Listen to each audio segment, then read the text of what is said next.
एक शव यात्रा निकल रही थी और उसमें आवाज़ लग रही थी कि जीतू अमर रहे, जीतू अमर रहे।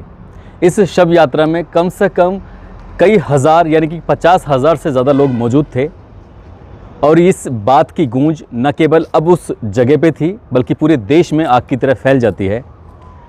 उस भीड़ में हज़ारों की संख्या में जो लोग मौजूद थे उनकी नज़र थी कुछ लोगों पर। वो तलाश रहे थे कुछ लोगों को, जैसे कि प्रियंका गांधी, जैसे क्या राहुल गांधी, जैसे क्या अखिलेश यादव, मायावती, ऐसे बड़े शीर्ष नेताओं को तलाश कर रहे थे। मगर उस हज़ारों की भीड़ में वो बड़े बड़े नेता दिखाई नहीं दे रहे थे। दरअसल राजस्थान प्रदेश का वाक़या है और एक दलित की हत्या जो हुई थी, और हत्या छोटी सी बात यानी कि आंखों से आंखें मिली थीं और आंखों से आंखें मिलने के बाद लड़के ने ज़रा सा ताव लगा दिया था अपनी मूंछों पर, और वो ताव इस कदर नागवार गुजरता है कि न केवल एक युवक की हत्या होती है बल्कि दो ज़िंदगी हमेशा हमेशा के लिए बर्बाद हो जाती हैं। शायद उनका जीवन अब सलाखों के पीछे गुजरेगा। और इन नेताओं की याद उन लोगों को इसलिए आ रही थी क्योंकि नेताओं ने अब लोगों को जाति, धर्म और कई तरह के रूप में बांट दिया है। वो हर जगह ऐसी जगह जाते हैं जहां पर उन्हें वोट मिल जाता है, मगर राजस्थान में सरकार कुछ ऐसी है जहां से पहले ही वोट मिल चुका था, तो शायद इसलिए ऐसे नेताओं की वहां कोई दखल नहीं दिख रही थी। आदाब, नमस्कार, सत श्री अकाल। मैं उस्मान सैफी। आज की जो सच्ची घटना मैं आपको सुनाने जा रहा हूँ, ये सच्ची घटना है राजस्थान प्रदेश का एक ज़िला लगता है पाली, और पाली का ये वाक़या है 15 मार्च 2022 की बात है। 3:45 के आसपास का वाक़या है। बाली एक हॉस्पिटल में कोविड सहायक एक लड़का है जो कि जॉब करता था कोविड हेल्थ सहायक के रूप में। वो अपने दोस्त हरीश के साथ अपने गांव बारवा आ रहा था। 3:45 के आसपास का वाक़या है। जब 2 किलोमीटर दूर था उस बाली से, तो अचानक ही दो लड़कों की पीछे से जो बाइक आती है वो ज़ोर से आवाज़ लगाते हैं और कहते हैं जितेंद्र, कुछ इस अंदाज में बोलते हैं जितेंद्र। जैसे ही जितेंद्र ने पीछे मुड़ के देखा, हरीश बाइक चला रहा था, हरीश ने उस बाइक की रफ्तार को थोड़ा धीमे कर दिया। जैसे ही रफ्तार कम होती है, पीछे वाली बाइक बिल्कुल बराबर में आती है और एक लड़का एक बड़ा सा चाकू निकालता है और बहुत तेज़ी के साथ यानी पूरी ताकत के साथ कमर में चाकू घुसेड़ देता है। इससे पहले कि जितेंद्र मेघवाल कुछ समझ पाता, उस पर दूसरा वार हो जाता है और दूसरा वार होते ही वो ज़मीन पर गिर जाता है। मगर हमला करने वाले शांत नहीं हुए। उन्होंने एक के बाद एक 7 वार किए थे, सीने में, पीठ में और सर में। उसकी हालत मरने जैसी हो गई थी। और कुछ इसी अंदाज में उन लोगों ने एक शेर, एक बात, एक डायलॉग था जो बड़े रौब से कहा, बड़े स्टाइल से कहा। दरअसल उसकी एक इंस्टाग्राम पर आईडी बनी हुई है, किंग ऑफ गोडवार।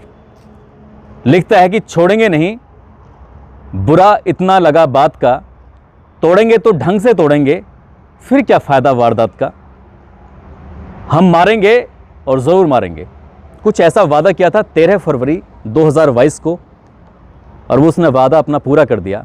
मगर मरने वाला था, उसका भी इंस्टाग्राम पर एक अकाउंट बना हुआ है। उसका इंस्टाग्राम पर जो अकाउंट है वो कुंवर सा जीत के नाम से बना हुआ है। वो कहता है कि मैं अमीर नहीं हूँ लेकिन दिल से रॉयल हूँ। यही कुछ उसका अंदाज था कि वो गरीब घर से था। अभी हाल ही में उसकी नौकरी लगी थी, घर परिवार को चलाने की जिम्मेदारी का वक्त आया था। देखने में हैंडसम, मूछें बड़ी बड़ी, ताव रखने वाली मूछें उसकी थी। 23 जून 2020 का वो वाक़या था। घायल अवस्था में पड़ा हुआ है, उधर उसको चाकू लगे हुए थे। उसके दोस्त हरीश ने तुरंत ही एम्बुलेंस 108 को फ़ोन कर दिया और वो 7-8 मिनट का वाक़या था। वो घायल है और घायल अवस्था में कुछ नाम लेता है, और वो नाम लेता है सूरज सिंह राजपुरोहित का, रमेश सिंह राजपुरोहित का। ये नाम ले रहा था और नाम लेते लेते उसे वो 23 जून 2020 की वो घटना, वारदात याद आती है जब देश में लॉकडाउन लगा हुआ था। अपने घर के बाहर खड़ा हुआ है, तभी 2 लड़के आते हैं जिसमें सूरज भी शामिल था। सूरज को वो आंख भर के देख लेता है और देखते हुए अपनी आंखों, अपनी कुछ मूंछों पर ताव मारता है। जैसे मेरे बराबर में आप फोटोग्राफ्स देख रहे हैं, कुछ ऐसे ही ताव मार रहा था वो। तो ये ताव सूरज को बिल्कुल भी नहीं भाया, उसको अच्छा नहीं लगा। उसने कहा कि आंखें नीची और ताव मारना बंद करो। उसने अपने घर के सामने खड़ा है, कोई बाहर का आदमी इस तरह से धमकी दे जाए तो शायद किसी को भी बुरा लगेगा। जितेंद्र मेघवाल को भी बुरा लगा, लेकिन उसने अपनी ताव मारना और आंखों से देखना बंद नहीं किया। नज़र झुकी तो सूरज की नज़र झुकी, मगर सूरज को इतना ख़राब लगता है कि सूरज वहाँ से चला जाता है, कुछ साथियों के साथ आता है और इतना हमला करता है, उसे पीटता है घर परिवार के सामने। मुकदमा दर्ज हो जाता है और जब मुकदमा दर्ज होता है तो पुलिस इनको पकड़ने के लिए, इनकी गिरफ्तारी करने के लिए लगातार दबाव बना रही थी, कोशिश कर रही थी। ये भाग जाते हैं सूरत की तरफ, सूरत भाग जाते हैं और फिर इंतज़ार कर रहे थे उसके वापस आने का। इधर वो घायल है, इतनी पुलिस जीप आती है, जीप नहीं 100 एम्बुलेंस 8 आती है और उसको उठाकर बाली के हॉस्पिटल में, उसी हॉस्पिटल में जिसमें ये कोविड हेल्थ सहायक था, वहाँ इलाज कराते हैं। उसकी हालत गंभीर थी, डॉक्टर उसे हायर मेडिकल सेंटर रेफ़र कर देते हैं और वो मर जाता है, बचता नहीं है।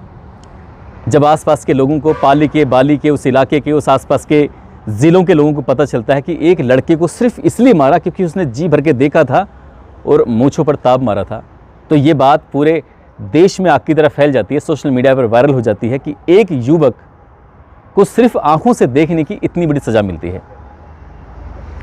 उसके बाद आरोपी गिरफ्तारी के लिए लगातार दबाव बनाया जा रहा था। इस घटना का चश्मदीद हरीश कुमार होता है। हरीश कुमार वही वाकया सुनाता है जो वाकया उसने मरने से कुछ देर पहले सुनाया था।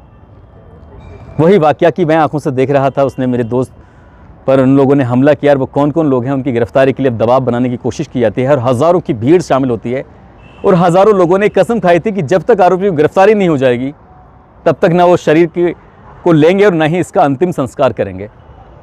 आखिरकार 2 दिन या ज़्यादा लग जाते हैं। वहाँ के जो एसपी होते हैं दुष्यंत राजन ने 8 अधिकारियों की टीम बनाते हैं और आखिरकार सूरज और राकेश को गिरफ्तार करके उन्हें जेल भेज देते हैं। जब उनसे पुलिस पूछताछ करती है तो बात वही निकल के आती है कि साहब ये हमें घूर रहा था, जी भर के नज़रों से देख रहा था और ये बात हमें बिल्कुल भी अच्छी नहीं लगी, इसलिए हमने इसको मारा है।